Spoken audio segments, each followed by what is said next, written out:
Hello everyone, my name is Joseph Zulu. I come from Zambia. Currently, I'm a PhD student at the Umeå University in Sweden, and I also work at the University of Zambia. I welcome you to watch this video on the presentation on fair priority setting processes at district level. Now, we will be focusing on improving priority setting in health systems at district level in Kenya, Tanzania, and Zambia. You might be very familiar of the concept of priority setting. Priorities are set at district level, at provincial level, as well as at national level in health systems. But I guess the most important question is how can we ensure that these priorities are fair? This is the question that we'll try to address in the next 6 minutes.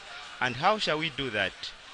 We shall try to answer this question by looking at the findings of the study, which was conducted in Zambia, Tanzania, and Kenya, which aimed at evaluating a European Union funded project which focused on strengthening priority setting processes at district level.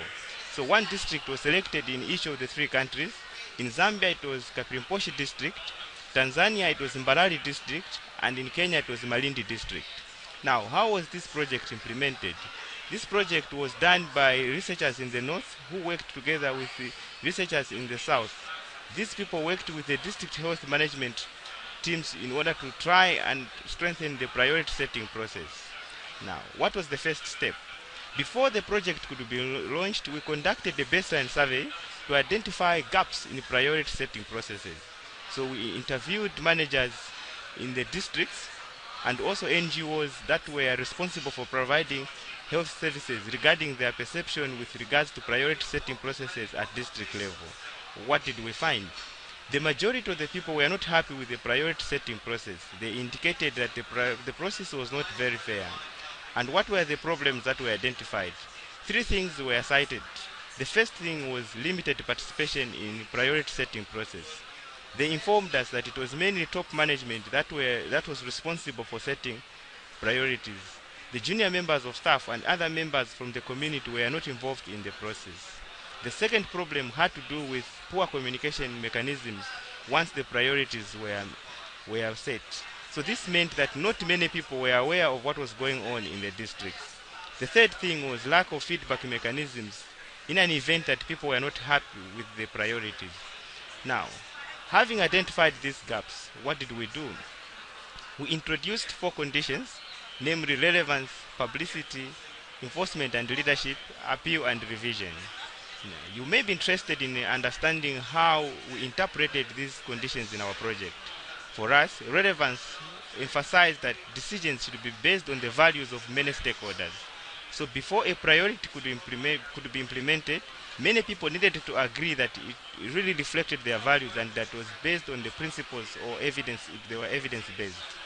The second thing, which is publicity, emphasized that once the priorities were made, it was important for all stakeholders to be informed about the reasons behind which a given priority has been agreed upon. The third thing, which is appeal and revision, emphasized on the need of putting in place structures through which people could challenge priorities in an event that they were not happy or satisfied with the priorities. The last thing, which is leadership and enforcement, was there to ensure or facilitate the implementation of the other 4 conditions. So the emphasis was having a leadership which was inclusive enough or which took into account the ideas from other stakeholders. So after a period of 4 years, we went back to the community, and what did we notice? Changes had occurred in all the 3 districts. Of course, there were variations and limitations, but I'll focus more on the positive things in this presentation. The first change that we observed was the increased involvement of stakeholders in priority setting processes. For the first time, NGOs were invited to participate in setting priorities in the districts. We also saw the increased involvement of the community, especially in Tanzania and Zambia. The second thing was the translation of the priorities in the local language, in the case of Tanzania. And the main local language was Kiswahili. So this meant that even those people who could not understand English had an opportunity to go through the priorities and provide feedback where it was necessary. The other issue was the creation of the newsletter, especially in Kenya. Now, the newsletter was put in place to ensure that priorities were communicated to as many stakeholders as possible.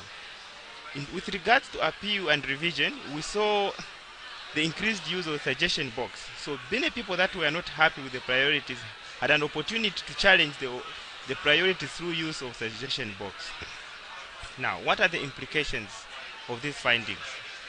Number one, we believe that the four conditions have the capacity to improve transparency and accessibility to information in similar settings.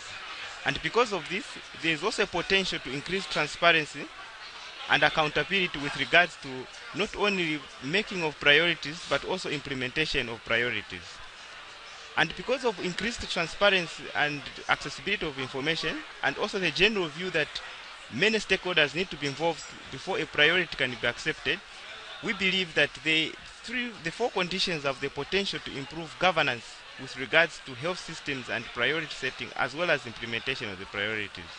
Now, lastly, just like we can manage to come up with equations in mathematics, it's also possible to add good governance and transparency and say that the two can result in increased meeting of values and needs of people, and that in the end, it's very possible for us to achieve increased fairness with regards to priority setting. I thank you all for watching this video and listening to the presentation. Thank you.